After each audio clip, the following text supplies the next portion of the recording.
My name is Melisande. I am 34 years old, I work as a contract attorney, and I drove 2 hours with my husband and 2 kids to have Thanksgiving dinner with my parents. My daughter Odette is 9. My son Hadrian is 7. They packed their own bags the night before because they were that excited. And by the time the sun went down that evening, I was loading them back into the car before the pie was even cut. If you have ever sat at a table and watched your children be publicly humiliated by the people who were supposed to love them most, you already know why I left. If you have not, stay with me, because what happened next changed everything. Before I get into it, tell me where you are watching from right now. Drop your city or your state in the comments, and if you have ever had to choose between keeping the peace and protecting your kids, hit like so I know you are out there. Subscribe if you are new here, because this story does not end at that dinner table. It goes much further than that, and you are going to want to see where it ends up. Now let me take you back to that Wednesday night before Thanksgiving, when my daughter Odette sat on her bedroom floor and carefully placed her homemade cookies into a tin she had painted herself. She had been working on those cookies for 3 days.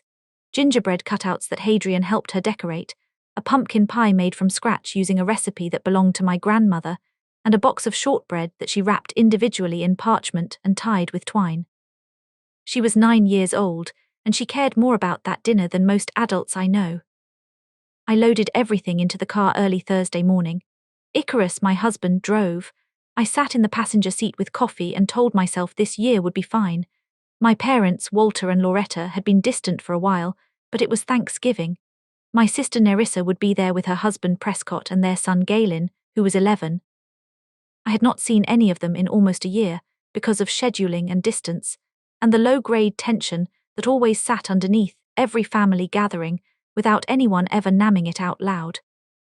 We pulled into my parents' driveway just after noon. Loretta came to the door before we even reached the steps.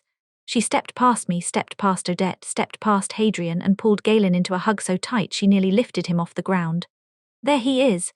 There is my boy, top of his class in math. Your grandmother is so proud of you.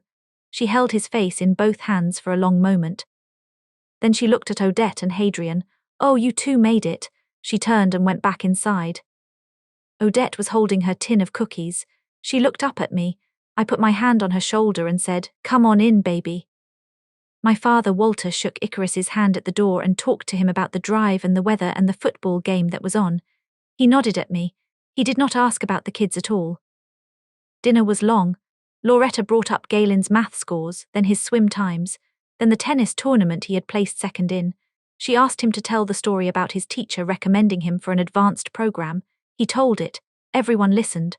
Odette sat next to me and ate quietly. Hadrian knocked over his water glass and went red in the face, and no one said anything unkind, but no one said it was okay either. They just watched him clean it up. After the plates were cleared, Loretta stood up from her chair.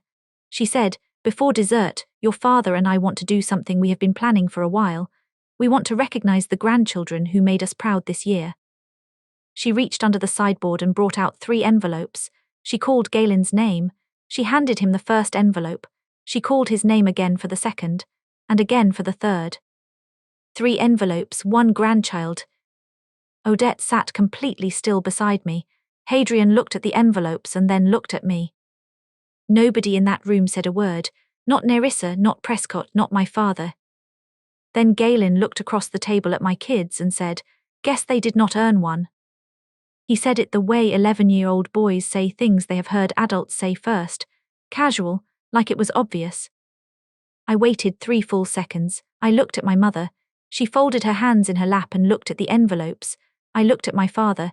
He reached for his water glass. I pushed my chair back. "Odette, Hadrian, go get your coats." Odette moved immediately. Hadrian followed his sister. Loretta said, "Melisande, we have not had dessert yet."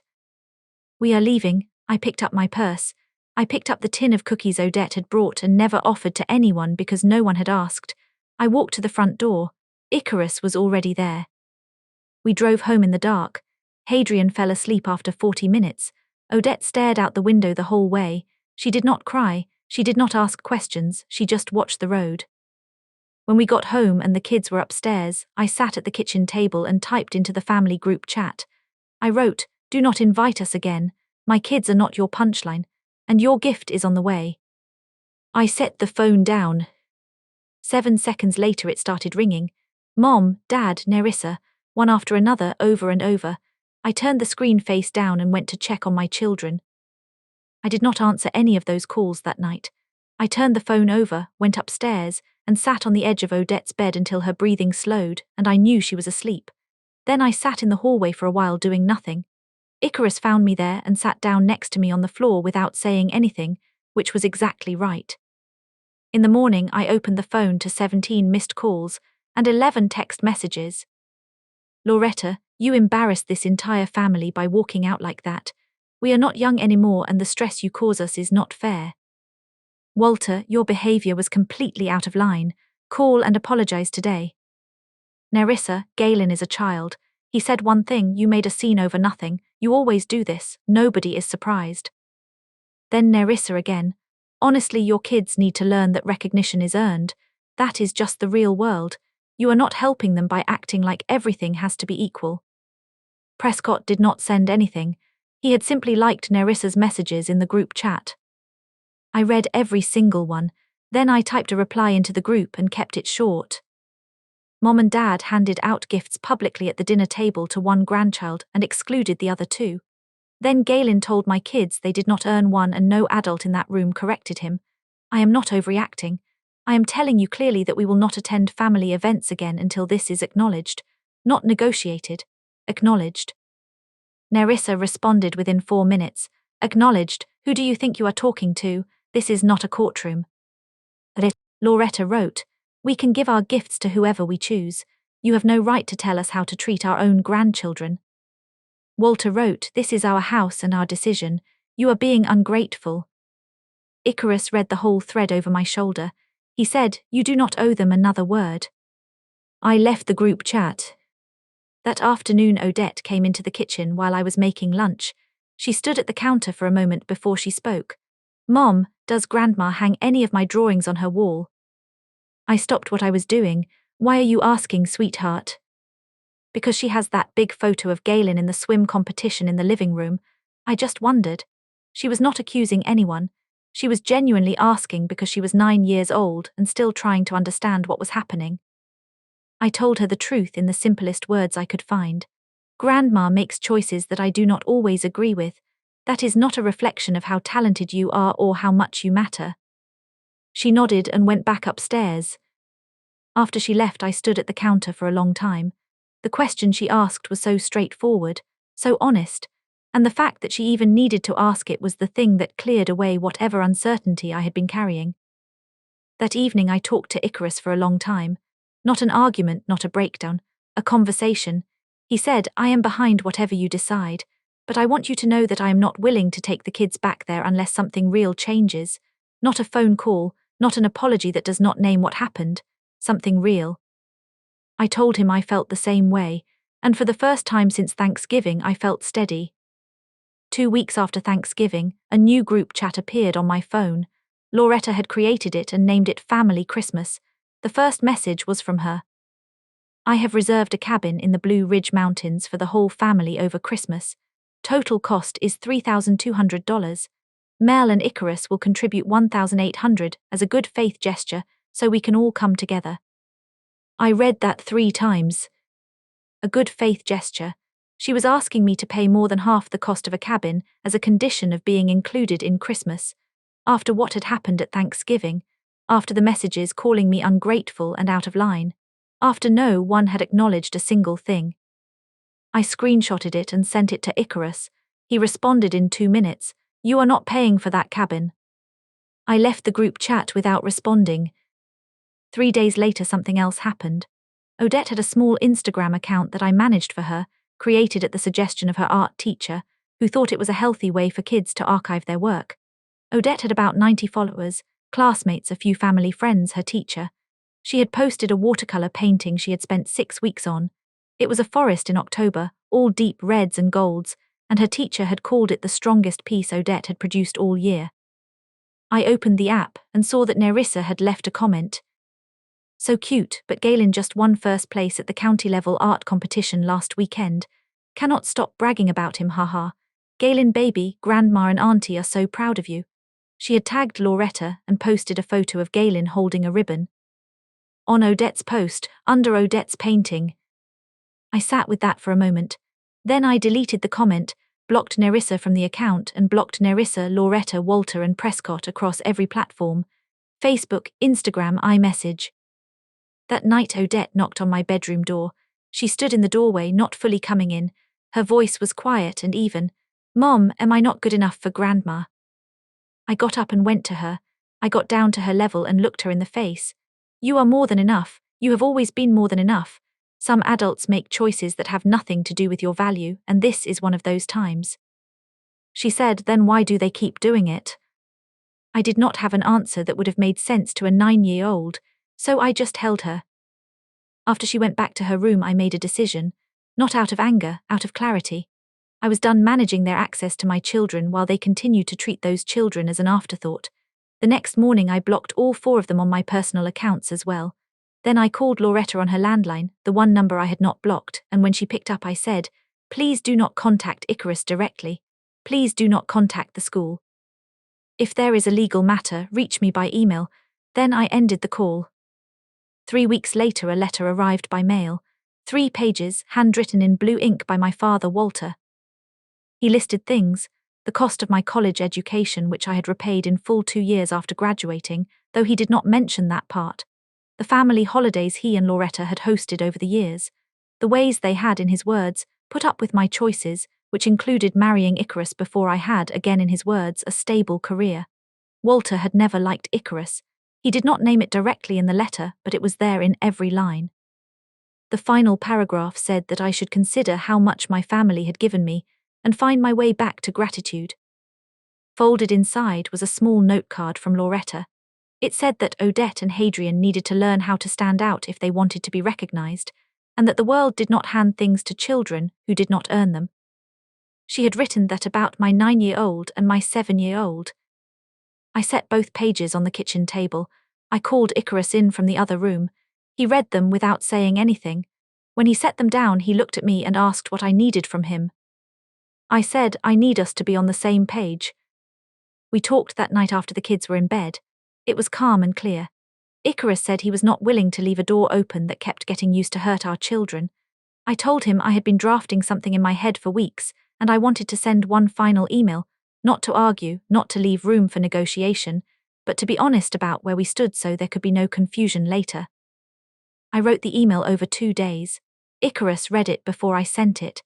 It said that we had made the decision to step back from contact with his family indefinitely, that this was not a punishment and not a demand. It was a boundary we were setting to protect our children from ongoing treatment that caused harm. We were not waiting for an apology. We were not leaving a list of conditions. We were simply no longer available. I sent it on a Tuesday morning, then I closed my laptop. The silence that followed was different from the silence after Thanksgiving. That one had been tense, full of waiting. This one was just quiet. Within a month I noticed Odette laughing more at dinner. Hadrian stopped asking the question he had asked once after Thanksgiving. How come they do not like us? He just stopped asking it, the way kids do when the thing that was bothering them is no longer present. I will not pretend that was painless. Cutting off your parents is not something that feels clean or righteous in the moment. It just feels necessary, and necessary was enough. For 4 years before any of this happened, I had been building something on the side. I called it Hearth and Honey. It started as a way to preserve my grandmother's recipes, the ones nobody had written down, and it grew into something real. Sourdough loaves, seasonal pies, regional shortbread, holiday gift sets.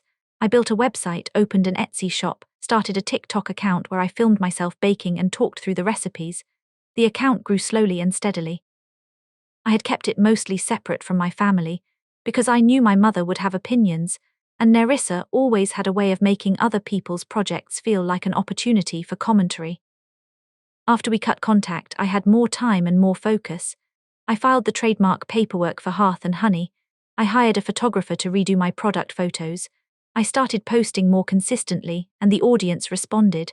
By 6 months in, I was pulling in enough orders that it was becoming a real second income. Then a customer sent me a message. She said she had been looking for a gift and had come across another Etsy shop that looked almost identical to mine. She sent me the link. The shop was called Honey Hearth Bakes. The product listings used descriptions that matched mine word for word in some places, and were lightly reworded in others. The photos used the same styling. The named products were identical. The TikTok account connected to the shop posted baking videos that followed the same steps, in the same order that I had developed and filmed myself. The shop owner was listed as Nerissa Wainwright. I did not call anyone. I did not post about it. I sat at my kitchen table and photographed every screen I could access. I documented the dates. I pulled up my own original posts and my own original listings and lined them up side by side. I had been posting consistently for over 2 years before Nerissa's shop appeared. My trademark application had been filed 7 months earlier. While I was gathering that documentation, I also went back through 4 years of bank transfers and emails. I had lent my parents money in several installments over those years. $200 here, $500 there, and one transfer of $5,000 when Walter needed roof repairs. The total was $25,000. Every transfer had a record. Several had email confirmations where Walter said he would pay it back. None of those emails had a specific date attached, which I knew could complicate things, but the paper trail existed. I contacted an attorney named Dana Kaya, who handled intellectual property cases and civil debt recovery. I brought her the complete file.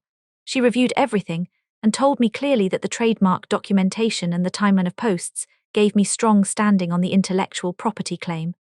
On the loan, she said the bank transfers combined with the written acknowledgement in the emails were enough to file on. I told her I wanted to pursue both. Dana sent a cease and desist letter to Nerissa's registered address. It required her to remove all products from Etsy and TikTok that used Hearth and Honey's branding, descriptions, or recipes within 15 days. It required a written acknowledgement that Melisande Voss was the original creator and sole owner of the Hearth and Honey brand, and it notified her that failure to comply would result in a civil filing in state court. At the same time, Dana sent a formal demand letter to Walter and Loretta for repayment of $25,000 plus interest. Nerissa emailed me, not through her attorney, directly to me. She wrote that I was destroying the family over nothing, that our parents were dealing with health issues, and that she could not believe I would take legal action over a little baking hobby. She said Galen was young and I was putting him in the middle. Loretta sent an email to Icarus asking him to talk sense into me. Icarus forwarded it to Dana without replying. Walter did not contact me at all. He and Loretta retained their own attorney. Nerissa did not comply within 15 days. Dana filed in state court. The case took 4 months. Nerissa's attorney argued that the recipes were based on traditional methods available to anyone. Dana presented the documented timeline, the trademark registration, and side-by-side comparisons of the listings. The judge ruled in my favor. Nerissa was required to take down every product. She signed a written agreement acknowledging Melisande Voss as the original creator and sole owner of Hearth and Honey. She was also responsible for the legal costs. On the loan, Walter and Loretta agreed to a repayment settlement during mediation before the case went to a full hearing. They paid back $25,000 plus the calculated interest rather than let it go to open court. I do not know whose decision that was. I did not ask. A local newspaper ran a short piece about the case, framed around the importance of early trademark filing for small business owners. A local television station reached out for a brief interview. I agreed to it. I did not mention my family by name. I talked about Hearth and Honey, about my grandmother's recipes, and about what it meant to protect something you had built from the ground up. After the segment aired, my Etsy orders doubled within 3 weeks.